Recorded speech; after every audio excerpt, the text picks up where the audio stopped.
નમસ્કાર ગુજરાત। આજના મુખ્ય સમાચારની અંદર 1 તારીખથી લાગુ થશે નવા નિયમો। ખેડૂતોને હવે નહીં મળે 2000 રૂપિયાનો હપ્તો।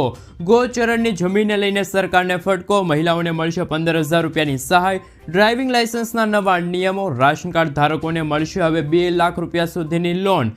વિધવા બહેનોને મળશે દર મહિને 1200 રૂપિયાની સહાય। ખેડૂતોને મળશે વીઘા દીઠ 20000 રૂપિયા। દેવા માફી અંગે સૌથી મોટો ફેસલો। 15 વર્ષ જૂના વાહનોને લઈને મોટા સમાચાર અને આજના સૌથી મોટા ખેડૂત ઉપયોગી સમાચાર જાણીશું આજના આ વિડીયોની અંદર।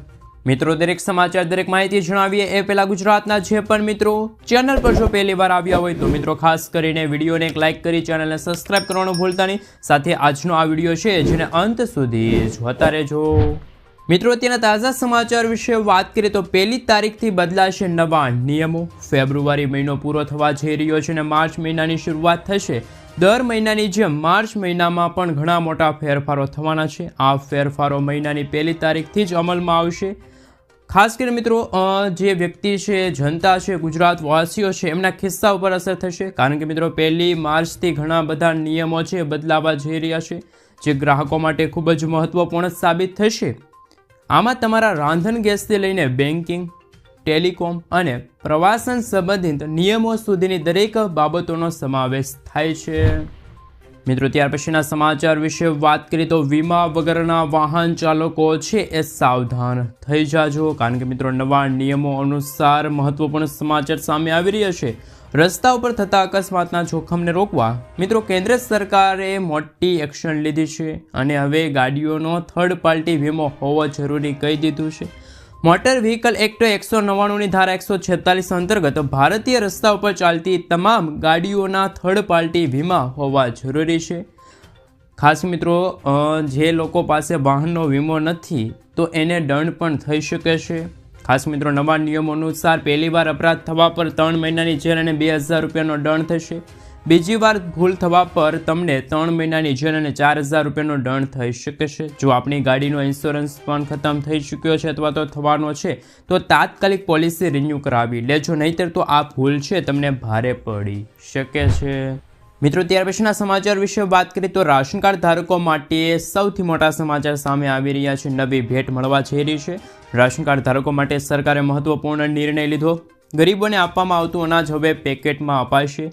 અનાજમાં કોઈ પણ પ્રકારની મિલાવટ ન થાય અને ગુણવત્તાયુક્ત અનાજ મળી રહે તે માટે નિયમ જાહેર કરવામાં આવ્યો છે। હાલમાં મિત્રો NFSAના ગ્રાહકોને 1 કિલો હોય, 2 કિલો હોય કે 3 કિલો જેમ મિત્રો છૂટક અનાજ આપવામાં આવતું હતું। જોકે મિત્રો કેટલીક જગ્યાએ અનાજ બદલી દેવામાં આવતું હતું તેવી ફરિયાદો પણ જોવા મળી, જેથી રાજ્ય સરકાર દ્વારા અનાજ, કઠોળ, ખાંડને હવે પેકેટમાં આપવાનું નક્કી કરવામાં આવ્યું છે। એટલે કે મિત્રો રાશન કાર્ડ ધારકોને છે એ આગામી મહિનાથી હવે અનાજ છે એ પેકેટની અંદર મળવા પાત્ર રહેશે। ત્યાર પછીના મિત્રો બીજા રાશન કાર્ડને લઈને મહત્વના સમાચાર સામે આવી રહ્યા છે। 5 લાખ રાશન કાર્ડ છે મિત્રો બંધ કરી દેવામાં આવ્યા છે। સુપ્રીમ કોર્ટે એક તરફ ઈ-શ્રમ પોર્ટલ ઉપર રજીસ્ટર થયેલા દરેક શ્રમિકોને NFSAમાં સામેલ કરવાને લઈને સૌથી મોટા સમાચાર સામે આપ્યા। તો મિત્રો 4 સપ્તાહમાં રેશનિંગનું અનાજ છે એ ખાસ કે મિત્રો ગરીબ લોકો છે એમને મળવાનું શરૂ થઈ જશે। જોકે મિત્રો બીજી તરફ ગુજરાત સરકાર રેશન કાર્ડની સંખ્યા દિવસે ને દિવસે ઘટાડી રહી છે, એટલે કે ઓછી કરતી જાય છે। છેલ્લા 3 મહિનામાં અનાજ નથી લીધું હોય એવાના નામે હવે પુરવઠા વિભાગે અત્યાર સુધીમાં 5 લાખ રેશનિંગના અનાજ મેળવતા નાગરિકોના જે કાર્ડ છે, રાશન કાર્ડ છે, સાયલેન્ટ કરી દીધા છે। તો મિત્રો બીજી તરફ સુપ્રીમ કોર્ટે એવું કહ્યું કે ખાસ કરીને મિત્રો શ્રમિકોને હવે આગામી સમયમાં એટલે કે આગામી 1 મહિનામાં જે ગુજરાત સરકાર અને રાજ્ય સરકાર સાથે મિત્રો કેન્દ્ર સરકાર તરફથી જે મળતું અનાજ છે એ ટાઈમસર મળતું રહેશે। તો મિત્રો સરકાર એવું માને છે કે જે લોકો 3 મહિના કે 6 મહિનાથી અનાજ લેવા નથી ગયા તેવા લોકોને અનાજની જરૂર નથી, એટલે કે એવા લોકોના રાશન કાર્ડ છે મિત્રો અત્યારે સાયલેન્ટ કરી દેવામાં આવ્યા છે, બંધ કરી દેવામાં આવ્યા છે। મિત્રો, ત્યાર પછીના સમાચાર વિશે વાત કરીએ તો ખાસ કરીને મિત્રો ખેડૂતો માટે એક મહત્વપૂર્ણ સમાચાર સામે આવી રહ્યા છે। હવે મિત્રો વીઘા દીઠ મળશે સહાય। મિત્રો પ્રાકૃતિક ખેતીને પ્રોત્સાહન આપવા માટે હંમેશા મિત્રો ગુજરાત સરકાર છે સૌથી પહેલાં હોય છે અને મિત્રો ખેડૂતોને હવે પ્રાકૃતિક ખેતી કરવા માટે હેક્ટર દીઠ 20,000 રૂપિયાની સહાય મળશે। રાજ્ય સરકાર દ્વારા અમલમાં મુકાયેલી નવી યોજનાની માહિતી જ્યારે કૃષિ મંત્રી રાઘવજી પટેલે આપી હતી અને કૃષિમંત્રી રાઘવજી પટેલે જણાવ્યું હતું કે રાજ્યના દરેક નાગરિકોને રાસાયણિક ખાતર તેમજ જંતુનાશક દવાના ઉપયોગ કર્યા વિના ઉત્પાદિત કરેલા શાકભાજીના પાકો સરળતાથી મળી રહે તે માટે શાકભાજી પાકોમાં પ્રાકૃતિક કૃષિને પ્રોત્સાહન આપવાની યોજના અમલમાં મૂકવામાં આવી છે. આ યોજના હેઠળ શાકભાજીની ખેતી પ્રાકૃતિક ખેતી પદ્ધતિથી કરતા હોય તેવા ખેડૂતોને બિયારણ છે, પ્રાકૃતિક ઇનપુટ ખેતી ખર્ચ છે તથા શાકભાજીની પ્રાકૃતિક ખેતીને પ્રોત્સાહન મળે તે માટે મહત્તમ 20,000 પ્રતિ હેક્ટર સહાય આપવામાં આવશે. આ યોજનાના અમલીકરણ માટે રાજ્ય સરકાર અંદાજપત્ર 1,000 લાખ રૂપિયાની રકમ છે એ પણ ફાળવવામાં આવી છે. મિત્રો ત્યાર પછીના સમાચાર વિશે વાત કરીએ તો હવે જમીનનું પણ બનશે આધાર કાર્ડ. આગામી દિવસોમાં મિત્રો હવે જમીનનું પણ આધાર કાર્ડ બનવાને લઈને મહત્વના સમાચાર આવી રહ્યા છે. 27 રાજ્યો અને કેન્દ્ર શાસિત પ્રદેશોની અંદર ભૂ આધાર છે મિત્રો લાગુ કરવામાં આવશે. જ્યારે મિત્રો આ આધાર કાર્ડ છે પણ હવે આધાર કાર્ડની જેમ જ બનાવવામાં આવશે. જ્યારે આધાર કાર્ડની અંદર જિલ્લાનો કોડ હશે, રાજ્યનો કોડ હશે, ઉપજિલ્લાનો કોડ હશે, આ સિવાય ગામડાનો કોડ હશે સામેલ હશે. જે ખાસ વિસ્તાર હશે જેમ કે જમીન છે, પ્લોટ છે, એમનું માપ લેવામાં આવશે. ત્યાર પછી એક આઈડી નંબર આપવામાં આવશે અને આ નંબર ડિજિટલ કરવામાં આવશે. જો જમીન તબદીલ કરવામાં આવે અથવા તો વિભાજિત કરવામાં આવે તો પણ મિત્રો જે આ જમીન નંબર છે, જમીન આધાર કાર્ડનો જે નંબર છે 14 અંકનો એ સમાન જ રહેશે. જ્યારે મિત્રો આપણે જણાવી દઈએ કે જ્યારે ખાસ કરીને ટેકનોલોજી દ્વારા જીપીએસના માધ્યમથી જમીન છે, પ્લોટ છે એમનું એક માપ લેવામાં આવશે અને ત્યાર પછી પ્લોટના માલિક છે એમની ટોટલ ડિટેલ આવી જશે. ત્યાર પછી એક 14 અંકનો ઝી આધાર નંબર જનરેટ થશે. આ નંબર ડિજિટલ કરવામાં આવશે અને આ નંબર નાખતાની સાથે જ જે જમીન હશે તેની તમામ ડિટેલ આવી જશે. આ રીતે મિત્રો જમીનનું પણ આધાર કાર્ડ છે હવે આવનારા દિવસોની અંદર બનાવી દેવામાં આવશે. તો મિત્રો જમીન આધારને લઈને સૌથી મોટા સમાચાર સામે આવી રહ્યા છે. મિત્રો ત્યાર પછીના સમાચાર વિશે વાત કરીએ તો ખેડૂતોના દેવા માફી અંગે ફરી એકવાર સમાચાર સામે આવી રહ્યા છે. ખાસ મિત્રો ગુજરાતના લાખો ખેડૂતો છે તે દેવામાં ડૂબેલા છે. ખેડૂતોએ 1 લાખ કરોડ રૂપિયાથી પણ મિત્રો વધારાની લોન લીધી હોય એવા આંકડા સામે આવ્યા. ગુજરાતમાં કુલ 47 લાખથી પણ વધુ ખેડૂતોએ લોન લીધી છે. દેશના ખેડૂતોની વાત કરીએ તો મિત્રો દેશમાં અત્યારે 16 કરોડ ખેડૂતો ઉપર 21 લાખ કરોડ રૂપિયાનું દેવું છે. દેશમાં સૌથી વધુ દેવું હોય તો એ રાજ્ય છે રાજસ્થાન અને રાજસ્થાનના ખેડૂતોના માથે સૌથી વધારે દેવું છે. રાજસ્થાનના 99.97 લાખ ખેડૂતોએ બેન્કો પાસેથી 1.47 લાખ કરોડ રૂપિયા કે તેથી વધારાની લોન લીધી છે. અને ખેડૂતોને લોન આપવામાં ખાનગી હોય કે પછી જાહેર ક્ષેત્રની બેન્કો હોય એ સૌથી આગળ છે. આખા ગુજરાતમાં ખેડૂતોનું દેવું 90,000 કરોડ રૂપિયાને પાર પહોંચી ગયું છે. આમ મિત્રો 34,000 ખેડૂતોનો સમાવેશ થાય છે. જ્યારે સરકારે 20 થી 25 ઉદ્યોગપતિઓના 8 લાખ કરોડ રૂપિયાના દેવા ભાજપ સરકારે માફ કર્યા એવા અત્યારે રિપોર્ટ મળી રહ્યા છે, અહેવાલો પરથી માહિતી મળી રહી છે. તો મિત્રો ખેડૂતોના કેમ નથી દેવા માફ થઈ રહ્યા?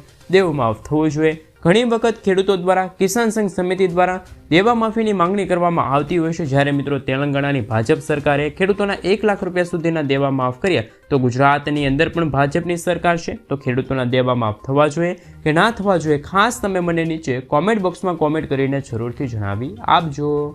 મિત્રો ત્યાર પછીના સમાચાર વિશે વાત કરીએ તો હાલ સૌથી મોટા સમાચાર સામે આવી રહ્યા છે. વિધવા બહેનો માટે જાહેરાત કરવામાં આવી છે. ગંગા સ્વરૂપા બહેનો માટે હાલ મહત્વપૂર્ણ નવી યોજના જેમાં દર મહિને મળશે સહાય.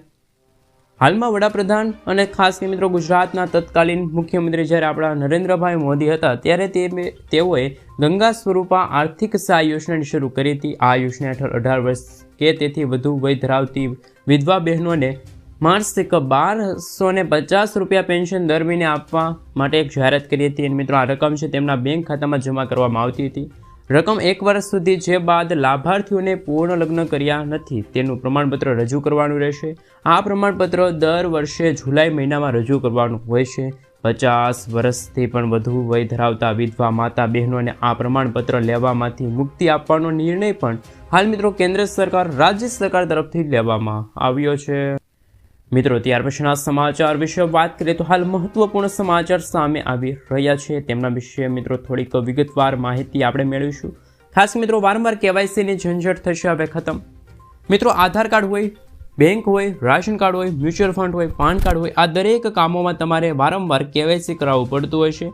ત્યારે આ કેવાયસીની ઝંઝટ ખતમ કરવા માટે સી કેવાયસી જાહેર કરવામાં આવ્યું. જ્યારે મિત્રો આ સી કેવાયસી વોલેટની જેમ કામ કરશે, એટલે કે સી કેવાયસીની અંદર તમારા તમામ ડોક્યુમેન્ટ હશે અને તમને એક 14 આંકડાનો નંબર આપવામાં આવશે. પછી તમારે આગળ એટલે કે લાઈફની અંદર જ્યારે પણ કેવાયસીની જરૂર પડે ત્યારે તમે આ નંબર આપવાનો રહેશે અને આ નંબર એ આધારે તમારું કેવાયસી છે મિત્રો એ પણ પ્રક્રિયા છે પૂર્ણ કરી દેવામાં આવશે. એટલે કે મિત્રો વારંવાર તમારે કેવાયસીની ઝંઝટમાંથી હવે મુક્તિ મળશે. એટલે કે મિત્રો જેમ કે આધાર કાર્ડ હોય, બેંક હોય, રાશન કાર્ડ હોય, મિત્રો એમાં ખાસ કરીને મિત્રો અમુક સમયગાળો આવે ત્યાર પછી તમારે કેવાયસી કરાવવું પડતું હોય છે. પરંતુ કેવાયસી કરવા માટે તમારે ખાસ કરીને મિત્રો ડોક્યુમેન્ટ જોતા હોય છે અને ડોક્યુમેન્ટના જે નંબર હોય એ જોતા હોય છે. તો મિત્રો એક અત્યારે સી કેવાયસી અત્યારે એક નવી પ્રોસેસ શરૂ કરવામાં આવી છે, પ્રક્રિયા શરૂ કરવામાં આવી છે. આ મિત્રો સી કેવાયસી એક વોલેટની જેવું કામ કરશે, જેમાં તમને એક 14 અંકનો નંબર આપવામાં આવશે. જ્યારે તમારે કેવાયસી કરવાનું હોય ત્યારે તમારે સી કેવાયસીનો ઓપ્શન સિલેક્ટ કરવાનો રહેશે, ત્યાં તમારે 14 અંકનો નંબર છે દાખલ કરવાનો રહેશે. તો મિત્રો સી કેવાયસીને લઈને પણ હવે સૌથી મોટા સમાચાર સામે આવી રહ્યા છે. મિત્રો ત્યાર પછીના સમાચાર વિશે વાત કરીએ તો હાલ આ કાર્ડ ઉપર મળશે હવે ઘર બેઠા બેઠા લોન. કિસાન ક્રેડિટ કાર્ડને લઈને મહત્વના સમાચાર. ખેડૂતોને આર્થિક સ્થિતિમાં લાભ મળે અને આર્થિક નીતિઓનો લાભ મળે તે માટે કેન્દ્ર સરકાર તે દિશામાં કામ કરી રહી છે. હવે ખેડૂતોને મોબાઈલ એપ્સ દ્વારા થોડી પ્રક્રિયા કર્યા બાદ તેમના ખેતરમાં બેસીને લોન મળશે. ગાંધીનગરમાં જ્યારે મિત્રો G20ની મિટિંગ હતી ત્યારે આરબીઆઈ તેના પાયલોટ પ્રોજેક્ટ અંતર્ગત પ્રદર્શન કર્યું હતું. ખેડૂતોને લોન લેવા માટે બેંકે જવાની જરૂર નહીં પડે, પરંતુ તેને એપ્સ દ્વારા લોન મળશે. હાલમાં કેટલાક રાજ્યોમાં આ પાયલોટ પ્રોજેક્ટ હેઠળ કામ ચાલી રહ્યું છે, પરંતુ ટૂંક સમયમાં આ યોજના સમગ્ર ભારતમાં લાગુ કરવામાં આવશે. જેથી જે પણ ખેડૂતો કિસાન ક્રેડિટ કાર્ડ યોજના માટે ઓનલાઈન અથવા તો ઓફલાઈન બંને માધ્યમથી અરજી કરી શકે છે. ઓનલાઈન અરજી માટે તમે બેંકની સત્તાવાર વેબસાઇટ મુલાકાત લઈ શકો છો. બેંકમાં જઈને પણ કિસાન ક્રેડિટ કાર્ડનો વિકલ્પ પસંદ કરી શકો છો. ત્યારબાદ ઓનલાઈન ફોર્મ ભરો અને સબમિટ કરો. જ્યારે ઓફલાઈન એપ્લિકેશન માટે તમે તમારી નજીકની બેંકમાં જાઓ, ફોર્મ સબમિટ કરો. આધાર કાર્ડ છે, પાન કાર્ડ છે, મતદાર આઈડી કાર્ડ છે, ડ્રાઇવિંગ લાઇસન્સ છે, પાસપોર્ટ સાઇઝના ફોટા છે, 7/12/8ની નકલ, આ તમામ દસ્તાવેજોની તમારે જરૂર પડશે. મિત્રો ત્યાર પછીના સમાચાર વિશે વાત કરીએ તો હાલ 5 રૂપિયામાં મકાન અને બસેરા યોજનાની સૌથી મોટી જાહેરાત. ગુજરાત રાજ્યમાં શ્રમિકોના હિતમાં ખાસ કરીને મિત્રો એક કાર્યક્રમ યોજવામાં આવ્યો હતો, જેમાં સીએમ ભૂપેન્દ્ર પટેલે શ્રમિક બસેરા યોજના અંતર્ગત 15,000 શ્રમિકો માટે હંગામી આવાસનું ખાતમુહૂર્ત કર્યું. આ યોજના હેઠળ શ્રમિકોને કામકાજના નજીકના સ્થળે આવાસ મળશે. 3 વર્ષમાં 3 લાખ શ્રમિકોને આશ્રય આપવાનો ટાર્ગેટ છે. 6 વર્ષથી નાના બાળકોને વિનામૂલ્યે રહેવાની જગ્યા મળશે. 5 રૂપિયામાં ટોકન દરે આવાસ અપાશે. આ માટે 1500 કરોડ રૂપિયાની જોગવાઈ છે. અમદાવાદ, ગાંધીનગર, વડોદરા, રાજકોટ કુલ મળીને 17 સ્થળોએ લગભગ 15,000 શ્રમિકો માટે હંગામી આવાસ બનશે. પ્રતિ વ્યક્તિ પ્રતિદિન 5 રૂપિયામાં ભાડાની સુવિધા છે એ પણ મેળવી શકશે. તો મિત્રો ગુજરાતના મુખ્યમંત્રી ભૂપેન્દ્ર પટેલ દ્વારા હાલ ગુજરાતના નાગરિકો માટે સૌથી મોટો નિર્ણય છે લેવામાં આવ્યો છે. મિત્રો ત્યાર પછીના સમાચાર વિશે વાત કરીએ તો ખાસ કરીને જનધન ખાતા ધારકો માટે પણ અત્યારે મહત્વના સમાચાર સામે આવી રહ્યા છે. જો તમારું બેંક એકાઉન્ટ છે તો તમે પછી તેને જનધન ખાતામાં કન્વર્ટ કરી શકો છો અને કન્વર્ટ કરવા માટે પણ તમારે સહેલાઈતા રહેશે. આ માટે તમારે બેંક શાખાએ જઈને રૂપિયા ક્રેડિટ કાર્ડ માટે અરજી કરવાની રહેશે. ફોર્મ ભર્યા પછી તમારું બેંક ખાતું જનધન ખાતામાં ટ્રાન્સફર થઈ જશે. 6 મહિના પછી તમને ઓવરડ્રાફ્ટ સુવિધા મળશે. 2 લાખ રૂપિયા સુધીનો અકસ્માત વીમો મળશે. 30,000 રૂપિયા સુધીનું લાઈફ કવર જે પાત્રતાની શરતો પૂર્ણ કરવાના આધારે લાભાર્થીના મૃત્યુ પર ઉપલબ્ધ છે. ડિપોઝિટ ઉપર વ્યાજ મળશે. બેંક એકાઉન્ટ સાથે નિઃશુલ્ક મોબાઈલ બેન્કિંગ સુવિધાનો પણ લાભ છે એ તમને હવે જનધન ખાતા અંતર્ગત મળવા પાત્ર રહેશે. જો મિત્રો તમે તમારું ખાતું ખોલાવવા માગો છો, એટલે કે હજુ સુધી તમારે કોઈ પણ બેંકમાં તમારું ખાતું નથી, તો તમે ખાતું ખોલાવવા માગો છો તો તમે સૌપ્રથમ જનધન ખાતામાં ખાતું ખોલાવી શકો છો. અને મિત્રો આ એક સરકારી ખાતું કહેવાય, એટલે કે મિત્રો સરકારી યોજનાનો જે પણ લાભ આપવામાં આવે એ સૌથી પહેલાં જે લોકોના જનધન ખાતા હોય એ અંતર્ગત રકમ છે ટ્રાન્સફર કરવામાં આવતી હોય છે. જેમ કે PM કિસાન સન્માન નિધિ યોજના છે, પાક વીમા યોજના છે, વાલી દીકરી યોજના છે. આવી મિત્રો જુદી જુદી યોજના છે જે કેન્દ્ર સરકાર અને રાજ્ય સરકાર દ્વારા ચલાવવામાં આવી રહી છે. તો મિત્રો આ યોજનાનો સૌપ્રથમ લાભ છે જનધન ખાતા ધારકોને મળતો હોય છે.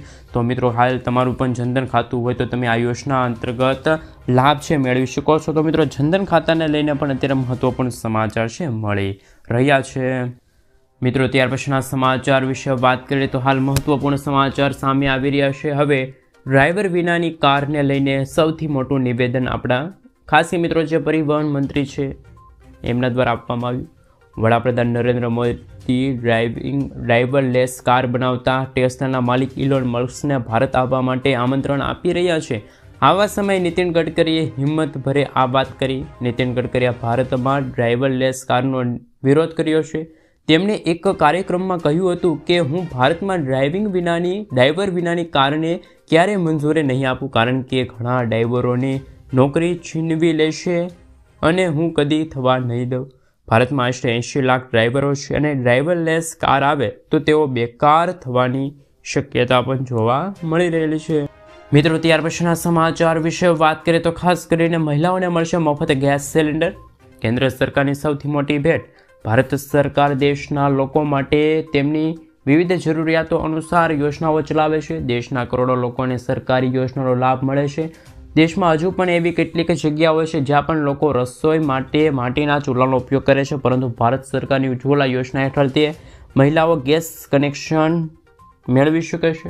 ભારત સરકારે વર્ષ 2016માં પ્રધાનમંત્રી ઉજ્જવલા યોજનાની શરૂઆત કરી હતી. આ યોજના મહિલાઓને મફત ગેસ સિલિન્ડર આપવામાં આવે તેવી જાહેરાત કરવામાં આવી, જેમાં સિલિન્ડર અને ગેસનો ચૂલો મફતમાં મળે છે. આટલું જ નહીં, જો તમે આ પછી સિલિન્ડર રિફિલ કરો છો તો સરકાર દ્વારા સબસિડી પણ તમને મળવા પાત્ર રહેશે. કોણ કરી શકે છે અરજી? આ યોજના માટે પાત્રતા ધરાવતી મહિલાઓ તમારા વિસ્તારની નજીક પણ સરકારી એજન્સીની મુલાકાત લઈ શકે છે અને અરજી કરી શકે છે. આ માટે તે નજીકના CSC કેન્દ્ર પર જઈને પણ ઉજ્જવલા યોજના માટે ઓનલાઈન ફોર્મ છે, ઓનલાઈન અરજી છે પણ નોંધવી શકે છે. મિત્રો, ત્યાર પછીના સમાચાર વિશે વાત કરીએ તો હાલ ખાસ કરીને સૌથી મોટા સમાચાર સામે આવી રહ્યા છે. આપ યોજનામાં તમારા પૈસા થઈ જશે ડબલ. પોસ્ટ ઓફિસની નવી સ્કીમને લઈને મહત્વના સમાચાર. સરકાર નાણાકીય વર્ષ 2024 અંતર્ગત ઓક્ટોબર-ડિસેમ્બરના સમયગાળા દરમિયાન કિસાન વિકાસ પત્ર પર 7.5% વ્યાજની જાહેરાત કરી હતી. જો તમે કિસાન વિકાસ પત્રમાં 115 મહિના માટે રોકાણ કરો છો તો તમારા પૈસા બમણા થઈ જશે. કિસાન વિકાસ પત્ર યોજના પોસ્ટ ઓફિસની સ્કીમ હોવાના કારણે તેમાં પૈસા ડૂબી જવાનો કોઈ ખતરો નથી અને મેચ્યોરિટી સુધી પૈસા ડબલ થઈ જશે. વ્યાજદરમાં વધારો. પહેલાં કિસાન વિકાસ પત્રમાં પૈસા 120 મહિનામાં બમણા થઈ જતા હતા, પરંતુ વ્યાજદર વધવાથી પૈસા બમણા કરવાનો સમયગાળો ઘટ્યો છે અને હવે 115 મહિનામાં જ તમે જે રકમ જમા કરેલી છે એ તમારા પૈસા છે બમણા થઈ જશે. મિત્રો, ત્યાર પછીના સમાચાર વિશે વાત કરીએ તો ખાસ કરીને ખેડૂતો માટે ખુશખબર સામે આવી છે. કિસાન પરિવહન યોજના લઈને મહત્વના સમાચાર મળી રહ્યા છે. ગુજરાતના ખેડૂતોની આવક બમણી થાય અને તે માટે સરકાર દ્વારા અનેક પ્રકારની યોજનાઓ ચલાવવામાં આવે છે. રાજ્ય સરકાર દ્વારા ખેતીના સાધનો અને વાહનો માટે સબસિડી આપવામાં આવે છે. આવી જ એક ખેડૂતલક્ષી યોજના કિસાન પરિવહન યોજના છે. ખેડૂતો પાક ઉગાડે પછી તેને માર્કેટિંગ યાર્ડ સુધી લઈ જવા માટે પરિવહન માટે ટ્રેક્ટર જેવા સાધનોની જરૂર પડે છે. ઘણી વખત વાહનોના અભાવના કારણે પાક બગડી જતો હોય છે. ખેડૂતોને નુકસાન વેઠવાનો વારો આવે છે.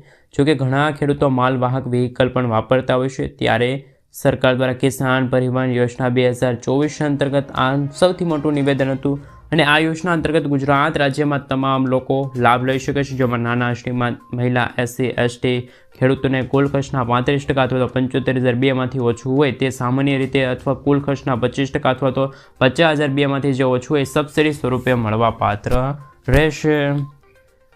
મિત્રો, ત્યાર પછીના સમાચાર વિશે વાત કરીએ તો હાલ ખાસ કરીને સૌથી મોટા સમાચાર આવી રહ્યા છે. તેમના વિશે વાત કરીએ તો મિત્રો, મહિલાઓને મળશે 7,000 રૂપિયા સહાય. મહિલાઓ માટે PM મોદીની સૌથી મોટી જાહેરાત. પ્રધાનમંત્રી નરેન્દ્ર મોદીએ પાણીપતમાં બીમા સખી યોજનાની શરૂઆત કરી હતી. આ યોજના હેઠળ દેશભરના 18થી લઈને 70 વર્ષ સુધીની 1 લાખથી પણ વધારે મહિલાઓને આર્થિક રીતે સશક્ત કરવા માટે આ યોજના શરૂ કરવામાં આવી. આ યોજનામાં 10 પાસ મહિલાઓને LIC એજન્ટ તરીકે તાલીમ આપવામાં આવશે અને તેમને પ્રથમ વર્ષમાં 7,000 રૂપિયાનું સ્ટાઇપેન્ડ આપવામાં આવશે. આ સાથે બીજા વર્ષમાં 6,000 અને ત્રીજા વર્ષમાં 5,000 રૂપિયાનું માસિક ભથ્થું છે આપવામાં આવશે. આ યોજનાનો મુખ્ય ઉદ્દેશ મહિલાઓને આત્મનિર્ભર બનાવવા અને નાણાકીય સહાય પૂરી પાડવા અને પ્રોત્સાહન આપવા માટે આ યોજના છે શરૂ કરવામાં આવી છે. મિત્રો, ત્યાર પછીના સમાચાર વિશે વાત કરીએ તો હાલ મહત્વપૂર્ણ સમાચાર સામે આવી રહ્યા છે. તેમના વિશે વાત કરીએ તો હવે મજૂરોને મળશે દર મહિને 3,000 રૂપિયાની સહાય. મોદી સરકારે આપી છે મોટી ભેટ. શ્રમ યોગી માનધન યોજના લઈને દર મહિને મળશે શ્રમિકોને 3,000 રૂપિયાનું પેન્શન. કેન્દ્ર સરકાર આપણા દેશના નાગરિકો માટે ઘણી યોજના લાવે છે અને આ અંતર્ગત દેશના કરોડો લોકો સરકારી યોજનાનો લાભ મેળવે છે. મહત્વનું છે કે મોટાભાગની સરકારી યોજના જે દેશના ગરીબ અને જરૂરિયાતમંદ લોકોને ધ્યાનમાં રાખીને બનાવવામાં આવે છે. ભારતમાં ઘણા કામદારો અસંગઠિત ક્ષેત્રમાં કામ કરે છે, જેમની આવક અને પેન્શન બિલકુલ સ્થિર નથી. આવા લોકોને મદદ કરવા માટે ભારત સરકારે એક સ્કીમ ચલાવી છે, જે અંતર્ગત મજદૂરોને દર મહિને 3,000 રૂપિયાનું પેન્શન આપવામાં આવે છે. શ્રમયોગી માનધન યોજના ભારત સરકારે અસંગઠિત ક્ષેત્રમાં કામ કરતા લોકો માટે કામદારો માટે વર્ષ 2019માં પ્રધાનમંત્રી શ્રમયોગી માનધન યોજના શરૂ કરવામાં આવી છે. સરકાર 60 વર્ષથી વધુ ઉંમરની પછી અસંગઠિત ક્ષેત્રમાં કામ કરતા કામદારોને દર મહિને 3,000 રૂપિયા પેન્શન આપવાની જાહેરાત કરી. સરકારે મજૂર દ્વારા કરવામાં આવેલા યોગદાન મુજબ યોજનાના સમાન રકમ અપાય છે. એટલે કે જો કોઈ મજૂર 100 દિવસ 100 રૂપિયા જમા કરાવે તો તેમને સરકાર 100 રૂપિયા પરત આપશે.